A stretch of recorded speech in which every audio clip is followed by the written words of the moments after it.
میز پہ کھانا لگاتے ہوئے اس کا پورا دھیان پلیٹیں سجانے میں تھا اور میری آنکھیں اس کے چہرے پہ جمی تھیں۔ میں نے آہستگی سے اس کا ہاتھ تھاما تو وہ چونک سے گئی۔ میں تم سے ایک ضروری بات کرنا چاہتا ہوں۔ کافی ہمت جتانے کے بعد بالآخر میرے منہ سے نکلا۔ وہ چپ چاپ کرسی پہ بیٹھ گئی۔ اس کے نگاہیں چاہے میز پہ مرکوز تھیں، پر ان میں سے اٹھتا درد میں بخوبی محسوس کر رہا تھا۔ ایک پل کے لیے میری زبان پہ تالا سا لگ گیا، پر جو میرے دماغ میں چل رہا تھا اسے بتانا بہت ضروری تھا۔ میں تمہیں طلاق دینا چاہتا ہوں۔ میری آنکھیں جھک گئیں۔ میری امید کے برعکس اس نے کسی قسم کی حیرانی یا پریشانی کا اظہار نہ کیا، بس نرم لہجے میں اتنا پوچھا، کیوں؟ میں نے اس کا سوال نظر انداز کیا۔ اسے میرا یہ رویہ گراں گزرا۔ ہاتھ میں پکڑا چمچ فرش پہ پھینک کے وہ چلانے لگی اور یہ کہہ کے وہاں سے اٹھ گئی کہ تم مرد نہیں ہو۔ رات بھر ہم دونوں نے ایک دوسرے سے بات نہیں کی۔ وہ روتی رہی۔ میں جانتا تھا کہ اس کے لیے یہ جاننا ضروری ہے کہ آخر ہماری شادی کو ہوا کیا ہے۔ میرے پاس اسے دینے کے لیے کوئی تسلی بخش جواب نہیں تھا۔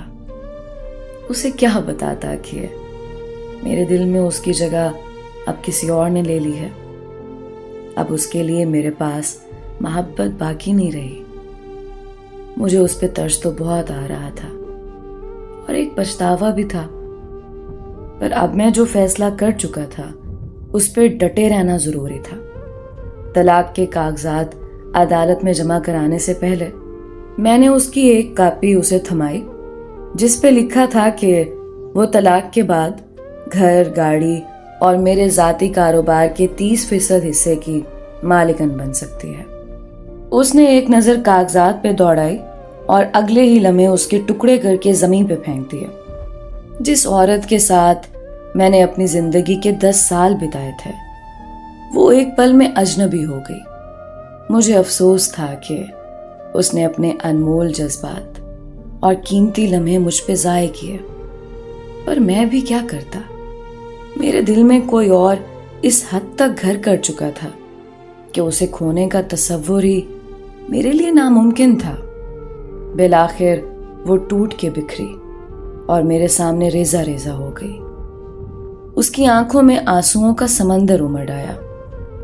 شاید یہی وہ چیز تھی جو اس طلاق کے بعد میں دیکھنا چاہتا تھا۔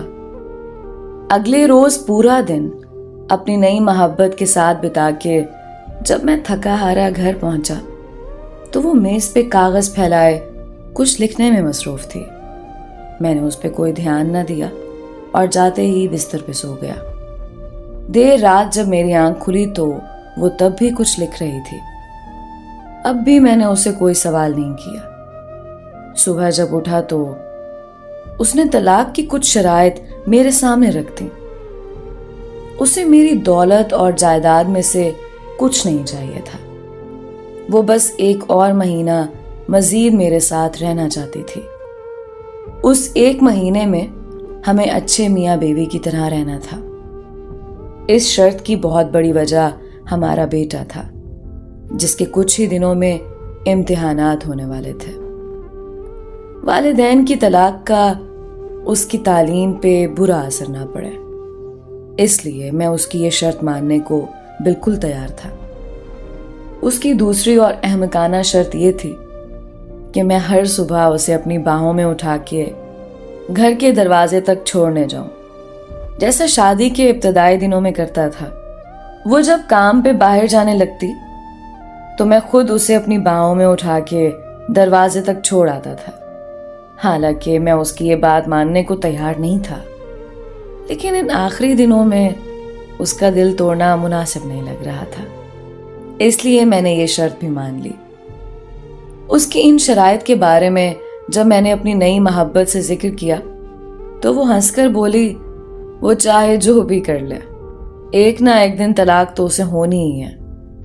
میری بیوی اور میں نے اپنی طلاق کے معاملے سے متعلق کسی اور سے ذکر نہ کیا۔ شرط کے مطابق پہلے دن جب مجھے اسے اٹھا کے دروازے تک چھوڑنے جانا تھا